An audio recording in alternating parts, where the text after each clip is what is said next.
selon la couleur de responsable dans la mais chacun dans sa gauche, chacun sa porte, donc ces valeurs-là. Mais t'as pas se rappeler, il y a quelques années, dans le secteur de Montréal, il y avait eu beaucoup de fumée pour un incendie qui était dans le secteur des Chichas. Ouais, ben la création, oui, c'est sûr, le territoire est hyper inspirant. Puis même avant d'habiter ici, je venais l'été faire mon tour de la Gaspésie, puis j'ai puisé énormément d'inspiration. Mon album Le Fleuve qui danse en est un bon représentant d'ailleurs. Nous recevons aujourd'hui l'auteur-compositeur-interprète Emeraude Sébastien pour parler de sa musique et de sa tournée estivale. Musicien d'expérience maintenant établi à Mont-Saint-Pierre, il puise dans ses riches influences et dans le paysage gaspésien pour créer les chansons de son album Le Fleuve qui danse. Il nous parlera de son parcours, de son processus de création et de ses spectacles à venir dans la région, dont la formule, tantôt intime, tantôt full band, s'adapte à chaque lieu.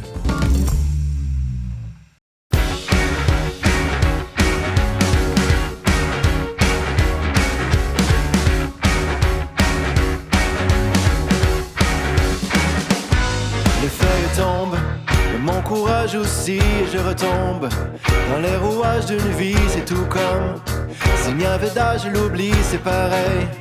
L'interminable sursis, et s'il y avait plus de gens ouverts à sortir, prendre l'air. Donc, je m'appelle Emeraude Sébastien, je suis auteur-compositeur-interprète. Je suis né en Montérégie, à Valleyfield plus précisément. J'ai habité Montréal quelques années, puis je me suis établi à Mont-Saint-Pierre il y a déjà 4 ans. C'est principalement ici aussi que je me suis mis à développer mon côté auteur-compositeur-interprète. Je me suis mis à focusser sur ma carrière. Puisque avant, j'étais musicien professionnel depuis une vingtaine d'années. J'ai joué dans différentes formations, différents styles de musique, différents instruments aussi. Donc voilà. Parce qu'en fait, je comprends, il y a beaucoup d'artistes qui disent que c'est des coins inspirants justement pour venir créer de la musique, mais souvent il faut qu'on se déplace, c'est pas forcément de là qu'on peut forcément faire beaucoup de musique. Toi, comment tu le vois? C'est quoi ta relation avec l'endroit, la possibilité de jouer de la musique, mais aussi de créer en fait? Ouais, ben la création, oui, c'est sûr, le territoire est hyper inspirant. Puis même avant d'habiter ici, je venais l'été faire mon tour de la Gaspésie, puis j'ai puisé énormément d'inspiration. Mon album Le Fleuve qui danse en est un bon représentant d'ailleurs. On peut, euh, on peut certainement capter certaines images à travers les paroles qui viennent d'ici. Ensuite de ça, pour ce qui est de jouer par ici, disons que durant l'été, c'est relativement facile parce que tout est ouvert, puis il y a le tourisme qui est là, donc il y a les festivals et les différents endroits pour jouer. Le reste de l'année, c'est un petit peu plus difficile.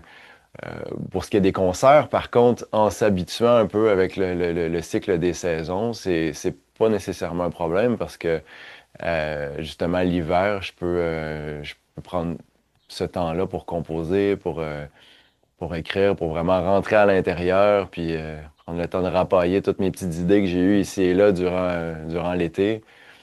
Donc ça me convient très bien. Puis bon, ça m'empêche pas non plus d'aller jouer ailleurs. C'est sûr que ça fait beaucoup de distance, mais je le fais quand même, puis c'est très bien. J'aimerais qu'on parle un petit peu de ta musique parce que peut-être sans forcément, je sais que c'est facile de dire, peux-tu nous décrire ton style, mais dans le fond, c'est quoi tes inspirations?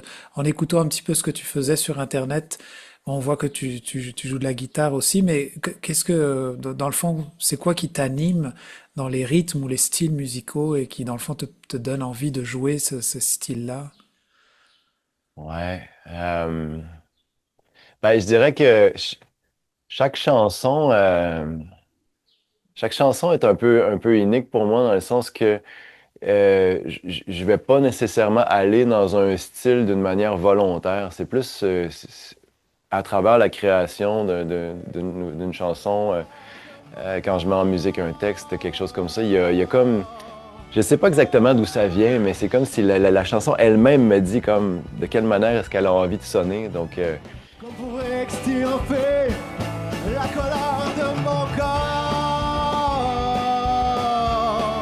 Oh!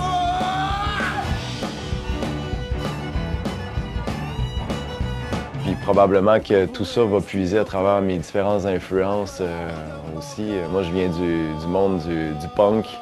Quand j'étais adolescent, c'est là que j'ai vraiment appris à jouer de la musique, puis j'ai trippé à faire des spectacles, puis tout ça. Puis quand j'étais arrivé à la fin de l'adolescence, début adulte, j'ai réalisé que ce que j'aimais surtout, c'était jouer de la musique et au-delà du style. Fait que c'est là que j'ai vraiment expérimenté toutes sortes d'autres choses, comme le jazz, le rockabilly. J'étais allé aussi beaucoup, je me suis beaucoup intéressé aux musiques plus des années 50, 40, 50, 60. J'ai joué aussi dans des bandes de rock 80, des choses comme ça. Donc j'imagine que inconsciemment, je vais puiser dans toutes ces influences-là. Et puis, disons peut-être plus précisément, deux grandes influences québécoises qui m'habitent. C'est le groupe Les Colocs, puis Louis-Jean Cormier. Puis j'aime dire que mon style de musique se retrouve quelque part dans un espace hors du temps entre ces deux artistes-là. Hmm. Teinté probablement de Vincent Vallière aussi, de Daniel Bélanger, c'est comme ça. Puis du côté américain, je penserais à Jack Johnson, John Mayer, etc. Puis quand tu joues justement sur scène, là, je regardais sur certaines images, je vois quand même que vous êtes quand même un groupe. Enfin, il y a plusieurs personnes qui t'accompagnent. Mais je regardais en même temps ta tournée, puis tu as l'air d'avoir aussi des endroits, peut-être des lieux où tu vas jouer plus acoustique. Ça a l'air d'être pas mal adaptable. Oui, absolument. Puis oui, j'adore en fait euh, proposer une formule qui s'adapte bien à l'endroit qui est proposé. Tu sais, comme hier, par exemple, là, je sais pas quand est-ce que ça va être mis en onde, mais on est le 10 juillet au moment où on se Mm. parle. Donc hier, le 9, j'étais à Coin-du-Banc, à la chapelle le- qui est le musée culturel de Coin-du-Banc. Donc c'est une petite chapelle tout en bois, éclairée aux chandelles. Donc ouais, je pouvais pas me présenter là-bas avec un drum, des guitares électriques puis tout ça. Je trouvais que ça se prêtait moins. Donc, on est allé avec contrebasse, violon, guitare acoustique 12 cordes. Il y avait un seul micro, puis le restant, c'était la résonance de la salle, de la chapelle. Puis complètement à l'opposé du spectre, je vais jouer par exemple à Petite-Vallée le premier août prochain. Là, on est full band, drum, guitare électrique, bass, synthétiseur. Puis ça va rocker pas mal plus aussi. Est-ce que Non, c'est là que tu es en duo? Non, il me semblait, je regardais sur ton calendrier à Petite-Vallée. non, là, on va être quatre et Ah, peut-être qu'il y aura aussi ok, des surprises. Là, j'ai des idées en tête. ok, d'accord, Où est-ce que je vais amener ça? d'accord. Ouais, ouais. Ok, ça va. Et puis en parlant justement, je regardais ton calendrier de tournée. Bah, tu vas passer dans le fond à Mont-Saint-Pierre et à Saint-Maxime du Mont-Louis aussi, là, mais ça sera peut-être plus fin août et même à l'automne euh, sur la place du village, puis la face B. Est-ce que tu vas... Place, oui, Place du Village, c'est le 19 juillet et le 16 août à Mont-Saint-Pierre. Puis Oui? Mont-Louis, ça va être le 8 novembre. Ok, là tu termines avec ça. Exact, Ok. exact. Donc, à Mont-Saint-Pierre, ça va être la même formule qu'hier. On va être les trois, contrebasse, violon, guitare. Puis, à Mont-Louis, c'est une sortie de résidence. Donc, je ne sais pas exactement quelle forme ça va prendre. Donc, ce que ça veut dire, c'est que je vais passer environ 5 jours avec quelques collaborateurs, musiciens, musiciennes. Puis on va travailler des nouvelles chansons, des chansons qui existent déjà sur mes maquettes chez moi, qu'on va peaufiner, qu'on va vraiment donner une âme, ou ben, on va peut-être carrément créer des nouvelles pièces. Puis le but étant de présenter ça à la Pointe Sec à la sortie de la résidence, Hmm. avec aussi des chansons qui font déjà partie de mon répertoire. Puis, Parce- puis c'est- ouais. oui. Puis c'est ça pour dire Mont-Saint-Pierre, ça va se passer sur la place du village, donc à l'extérieur. C'est toujours très beau. Je l'ai fait l'année passée, justement avec le même violoniste, mais là, cette année, on ajoute une plus-value qui est la contrebasse. S'il fait beau, c'est sûr que c'est extraordinaire comme endroit. Le paysage est magnifique et le petit bistrot et tout ça, Mm. c'est vraiment agréable. Et quand tu fais une tournée comme ça, parce que dans le fond, souvent, on a un répertoire, on a des chansons qu'on joue et qu'on répète d'un lieu à un autre. Puis là, tu parlais justement de t'adapter au lieu. Est-ce que tes musiques, même tes chansons, s'adaptent à un espace? Est-ce que tu peux légèrement les jouer différemment parce que là, tu es tout seul ou des fois, vous êtes juste deux? Ça dépend combien de personnes vous jouez. Et au fur et à mesure de ta tournée, je voulais juste comme essayer de voir si tu, tu, ça finit par modifier des fois un petit peu ta façon d'interpréter tes propres musiques. Bah oui, c'est sûr. Les chansons vont mûrir à force d'être interprétées. Donc oui, c'est sûr que les approches peuvent changer légèrement. Ensuite, il y a aussi vraiment l'influence du lieu. Tu sais, jouer dans une place comme dans une chapelle, je trouve que ça amène vraiment à plus de douceur. Tu sais, il y a une grande résonance dans la pièce, puis elle nous influence d'une certaine manière parce que il y a une réverbération, il y a un retour de son, puis tout ça. Donc, si on joue trop fort, la réverbération est trop forte aussi. Ce qui fait en sorte qu'on a tendance justement à y aller plus doux, tout en nuances, puis tout ça. Puis, à l'opposé, dans une salle comme Petite-Vallée, dans le nouveau théâtre, la salle, la Forge, là, ben, c'est un traitement acoustique qui est impeccable, qui résonne quasiment pas parce que tout va être miqué. Il va y avoir des micros sur chacun des instruments, puis tout ça. Puis là, on a vraiment beaucoup de contrôle, mais tu sais, d'une manière électronique, électrique, euh, qui fait que nécessairement, tu sais, on peut donner un peu plus de gaz, là. Hmm. Fait que oui, c'est sûr que ça influence. Puis pour parler justement de cet album, Le Fleuve qui danse, dans le fond, c'est ça que tu vas nous présenter, là, tu nous présentes lors de cette tournée-là. Est-ce que c'est un album que tu as créé justement en étant là à Mont-Saint-Pierre? Euh, je repasse un petit peu les chansons dans ma tête. La majorité ont été écrites avant que j'habite ici. Ils ont été peaufinés. Ouais, c'est vrai. J'en ai écrit quand même un petit peu ici, qui parlait peut-être un peu plus de chagrin d'amour, mais Mm. quand on parle quand on entend justement le fleuve, le paysage, l'eau, l'air, les éléments, puis tout ça, c'était avant que j'habite ici, puis que j'étais plus en mode voyage, Ok. enfin, le tour Donc de... c'est le fleuve qui t'a inspiré à ce moment-là, même si c'était pas ici, mais c'était ailleurs au Québec. Ben, c'était ici quand même. C'est comme je te dis, souvent, je venais faire mon tour de la Gaspésie l'été. Là, je Mm. repartais à Montréal avec ces inspirations-là. Puis, comme il y a une chanson en particulier qui s'appelle Au creux de ma nuit, euh, dont dans les paroles, je dis, il y a le fleuve qui danse au creux de ma nuit, puis tout ça. Puis, c'est de là que vient le titre de l'album.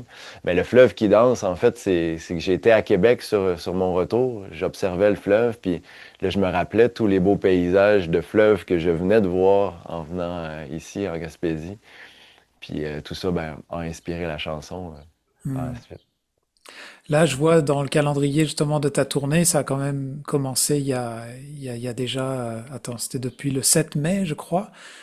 Donc, on Ouais, se autour parle, de ça. je vois les spectacles 2025, peut-être Sherbrooke, ça se peut-tu? Ouais. Et je me disais que là, avec tout ce que tu as déjà fait, avec la date où on se parle aujourd'hui, y a-tu quelque chose, un coup de cœur que tu voudrais nous partager ou quelque chose qui t'a particulièrement plus touché, un endroit où, en ayant présenté cet album-là? Hmm. Ben, bonne question. En même temps, Hmm. je veux pas discréditer aucun lieu non plus. Mais bon, ça n'empêche pas d'avoir des coups de cœur aussi. Des fois, c'est juste la soirée qui prend un certain sens ou le public qui est là. Des fois, il y a des moments magiques, là. Je pourrais te parler de Drummondville, entre autres parce que pour moi, c'était un événement spécial. Je faisais la première partie de la messe à Dédé, Hmm. qui est un hommage à Dédé Fortin des Colocs, qui est tenu par Jimmy Bourgoin, qui était le drummer des Colocs. Donc, lui a reformé, si tu veux, le groupe des Colocs, mais pour rendre hommage spécialement à Dédé. Puis ça se passait à la journée de sa 25e année d'anniversaire de décès. Là. Ça fait bizarre de dire ça, anniversaire, mais bon, c'est ça pareil. Ça faisait 25 ans cette journée-là que Dédé était parti, le 8 mai. Puis comme il a été une influence vraiment importante pour moi, ben, le fait d'être en lien avec un des membres originaux du groupe, puis de participer à ce moment-là, c'est important. Le public qui était là était super attentif aussi, puis il y avait le cœur à célébrer, si tu veux, Dédé. Tu sais, puis moi aussi, j'étais là pour ça. Donc, mais tout en présentant mes chansons quand même. Donc, il y avait beaucoup d'ouverture. C'était beau. Et t'es bien accueilli par le public en général. C'est ça que je Oui. comprends dans le fond, si t'as du mal un peu à déterminer Ouais. ouais, les coups de Ouais. cœur. Hier, c'était comme ça aussi, hein, à Coin du Banc. Les gens étaient super attentifs. Là. Ça aussi, c'est un beau coup de cœur. Là. Les gens étaient attentifs et ouverts. Il y avait beaucoup de personnes qui avaient jamais entendu mes chansons, mais qui étaient juste là pour être curieux, pour découvrir. J'aime aussi beaucoup parler avant mes chansons, puis mettre en contexte pour que les gens embarquent dans l'aventure avec moi et qu'ils comprennent de où ça vient, où est-ce que j'étais physiquement, mais aussi dans mon évolution personnelle dans ma vie quand j'ai écrit les chansons, puis de quoi ça parle. Donc j'aime inviter les gens dans cet univers-là, puis ben, Tu c'est veux très... dire comme raconter l'histoire un peu de la chanson elle-même, quoi. Ouais, Ok. exactement. Parce qu'en parlant des colloques, je regardais justement sur le communiqué où à Petite Vallée, tu es en plateau double avec Dédé Van Der, justement. Ouais. Ouais. Oui, ouais. J'en avais pas encore parlé, mais justement, il a collaboré avec moi sur une des pièces de l'album, la pièce Les Idées claires. Donc Ok. justement, Jimmy Bourgoin, le premier batteur des Colocs, et Dédé Van Der, le bassiste des Colocs, c'est eux qu'on entend finalement sur l'album. On a collaboré pour ça, puis effectivement, je vais faire le plateau double avec Van Der, la Petite Vallée. Toi le grand Dieu du ciel, sorti de l'éternel, celui dont la mare porte aux yeux des étoiles. Interviens, je t'en prie, tu sais auprès de qui écoute ces clameurs qui déchirent la nuit. Puis je terminerai peut-être avec peut-être une question un petit peu plus personnelle. C'est par curiosité aussi ton nom d'artiste Emeraude. Peux-tu nous dire un peu d'où ça vient? Oui, ben oui, je peux te dire ça. Ben, il y a la version courte, il y a la version longue. Ça dépend combien de temps on a. Ben, la version courte, en fait, c'est que je m'appelle Sébastien Laroche. Donc, j'ai changé ma roche en émeraude. Puis la version longue, ben, c'est simplement que j'observais un artiste qui s'appelle Dallas Green, qui a un projet musical qui s'appelle City and Color. Donc, Dallas, City, Green, Color. J'ai aimé le jeu. Fait que je me suis dit que peut-être je pourrais trouver un nom original aussi pour mon projet à partir de mon nom, que j'avais pas envie d'utiliser comme un nom d'artiste, en fait. J'ai toujours joué dans des groupes, donc on s'est toujours trouvé un nom de groupe, un nom de projet. Donc, j'avais envie que même si c'est mon projet personnel, puis que c'est moi qui est en avant-plan, j'avais envie d'avoir un nom d'artiste pour un peu me dissocier quand j'ai pas envie d'être l'artiste puis j'ai envie d'être l'humain qui vit sa vie de tous les jours, ben on dirait que je me sens mieux dans Sébastien Laroche. Puis Émeraude Sébastien, là, c'est mon côté artistique. Puis l'émeraude, pourquoi? Ben j'ai questionné mes amis proches autour de moi. Spontanément, vous pensez à quoi si je vous dis une pierre semi-précieuse qui me ressemblerait? T'sais.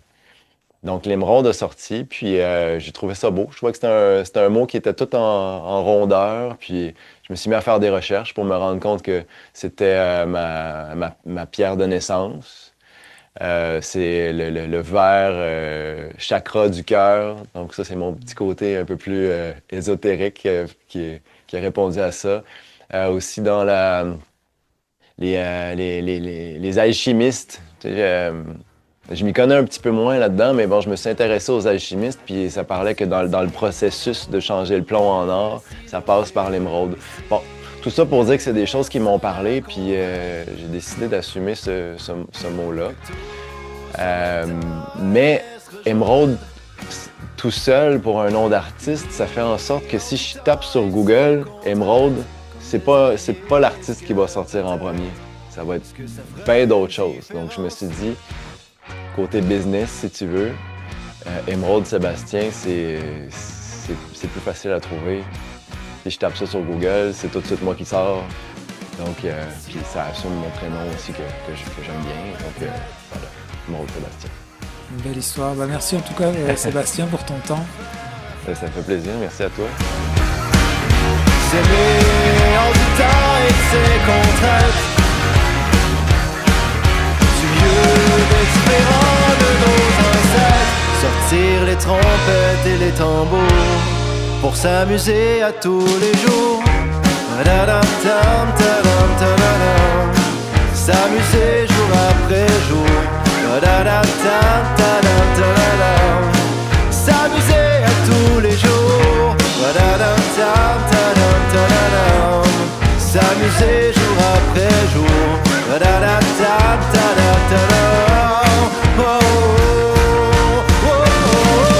Si on s'arrête un instant pour regarder tout autour, est-ce que ça fera une différence? Est-ce qu'on connaîtra l'amour?